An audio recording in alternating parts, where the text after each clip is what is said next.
नमस्कार दोस्तों। आज से कुछ क्लास हम लोग बेसिक सी प्रोग्रामिंग के बारे में जानेंगे। बेसिक प्रोग्रामिंग लिखने से पहले हम लोग कुछ बेसिक टर्म को समझ लेते हैं। जैसे कि पहला एक टर्म है expression.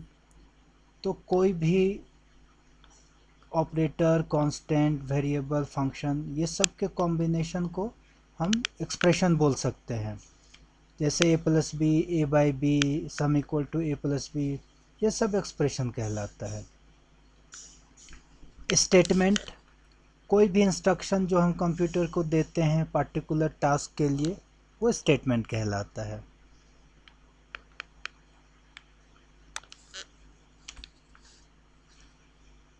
Format specifier, format specifier के बारे में जानना बहुत ज़रूरी है कि प्रोग्राम जब भी हम बनाएंगे तो इसमें फॉर्मेट स्पेसिफायर का बहुत इम्पॉर्टेंट रोल है।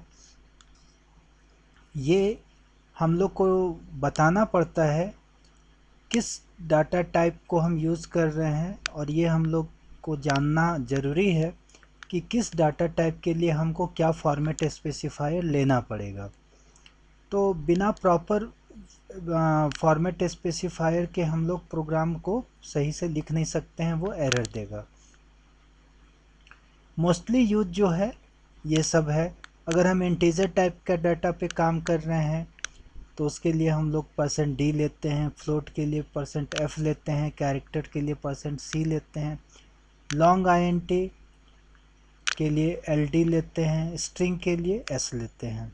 लॉन्ग int जो है इंटीजर का ही एक पार्ट है, इन द सेंस कि एक सर्टेन रेंज के बाद जो वैल्यू है वो int स्टोर करके नहीं रख सकता है, तो इसके लिए हम लोग लॉन्ग int का यूज़ करते हैं। तो जब प्रोग्राम आएगा तो हम लोग इस सब चीज़ को धीरे धीरे जानेंगे, बट ये आपको एकदम ध्यान रखना है कि इंटीजर है तो %d, फ्लोट है तो %f, इस स्पेसिफायर के बिना आप काम ही नहीं कर पाएंगे, इसलिए इस सब का ध्यान रखना है। जैसे हम लोग शुरू करते हैं, पहला एक प्रोग्राम देखते हैं कि 2 नंबर को हमको जोड़ना है। तो 2 नंबर को जोड़ने के लिए हम क्या करेंगे, अगर आप पुराने वीडियो को देखे होंगे जहाँ पे हम लोग बेसिक प्रोग्राम कैसे लिखा जाता है बताए हैं, तो आपको पता होगा। सबसे पहले हम लोग 2 हेडर फाइल इंक्लूड करते हैं। ये दोनों हेडर फाइल क्या है, इसमें प्री डिफाइंड फंक्शंस के बारे में लिखा हुआ है, इसलिए इसको लेना ज़रूरी है। void main, ये हम लोग के प्रोग्राम का स्टार्टिंग पॉइंट है, जहाँ से प्रोग्राम एग्जीक्यूट करना शुरू होता है। void main का ये स्कोप है, और इस स्कोप के अंदर ही हम लोग का प्रोग्राम का लॉजिक रहता है। तो रिक्वायरमेंट मेरा क्या है, 2 नंबर को जोड़ना है। तो सबसे पहले हम क्या किए, 2 नंबर के लिए 2 वेरिएबल ले रहे हैं, a और b, और एक तीसरा वेरिएबल c ले रहे हैं जो दोनों के वैल्यू को जोड़ के रखेगा।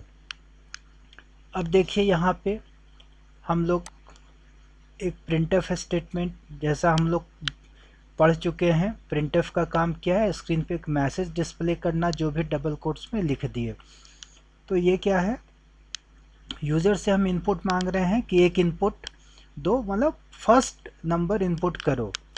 और देखिए यहाँ पे ही फॉर्मेट स्पेसिफायर का खेला है।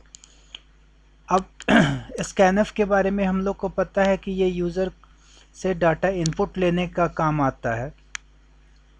तो इस लाइन में हम क्या बता रहे हैं कि पहला नंबर जो यूज़र देगा उसको हम लोग a वेरिएबल में रखेंगे, और a वेरिएबल चूँकि इंटीजर टाइप का है इसलिए हम यहाँ पे %d स्पेसिफाई किए हैं। तो ये तरीका है, कीबोर्ड से इनपुट लेने समय आपको लिखना पड़ेगा। सेम चीज़ है, एंटर सेकेंड नंबर, दूसरे नंबर को हम लोग b में रखेंगे, और चूँकि b भी इंटीजर है इसलिए इसका भी हम लोग फॉर्मेट स्पेसिफायर %d लिए हैं। c a और b के सम को स्टोर करेगा, और फॉर्मेट स्पेसिफायर जो है स्कैनफ और प्रिंटफ दोनों के साथ यूज होता है। जब वैल्यू लेना होता है तो भी दिखाते हैं, और जब वैल्यू को दिखाना होता है तो भी यूज़ करते हैं।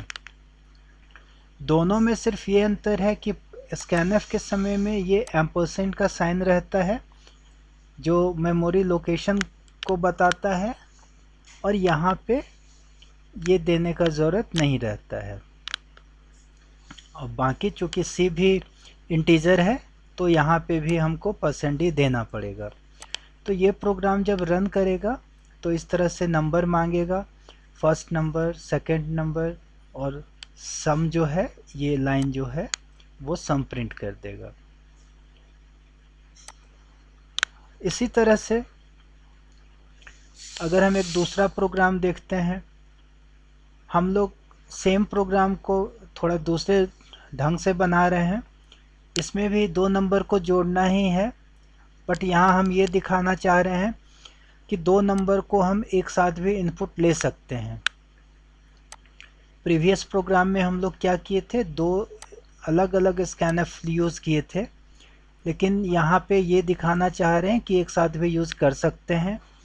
अगर हम मैसेज देते हैं कि ए और बी का वैल्यू इनपुट कीजिए, तो डायरेक्ट यहाँ लिख सकते हैं ए और बी, और ये दोनों के लिए 2% डी यहाँ पे हम लोग यूज़ कर रहे हैं, first for A, second for B. अगर बी फ्लोट होता तो यहाँ पे हम %f यूज़ करते। खैर धीरे धीरे प्रोग्राम जब और हम लोग बनाएंगे तो सब कुछ क्लियर होता जाएगा। सी में एज इट इज़ जोड़ दिए और प्रिंटफ करके यहाँ पे चीज़ को दिखा दिए। तो यहाँ पे जब ये प्रोग्राम रन करेंगे तो 2 नंबर देना है, 6 दिए, 7 दिए, और ये उसका सम दिखा रहा है। एक और प्रोग्राम देखते हैं।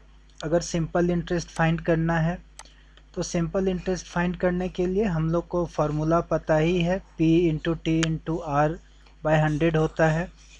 तो 2 हेडर फाइल यूज़ किए। यहाँ पे हम लोग PRTSI फॉर सिंपल इंटरेस्ट, ये 4 वेरिएबल यूज़ किए, सबको फ्लोट टाइप में डिफाइन किए हैं। यहाँ पे अमाउंट लिए, अब अमाउंट को P में रख रहे हैं, चूँकि P % फ्लोट है तो इसलिए %f यूज़ किया जा रहा है।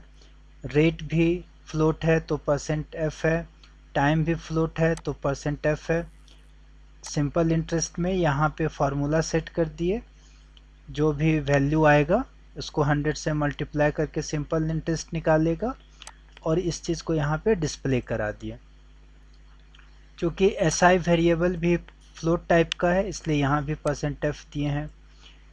यहाँ पे मैंने 2 स्टेटमेंट लिखा है, एक में %2 लिखा है और एक में नहीं लिखा है। एक्चुअली फ्लोट वैल्यू जो है मिनिमम 6 डिजिट में आउटपुट दिखाता है।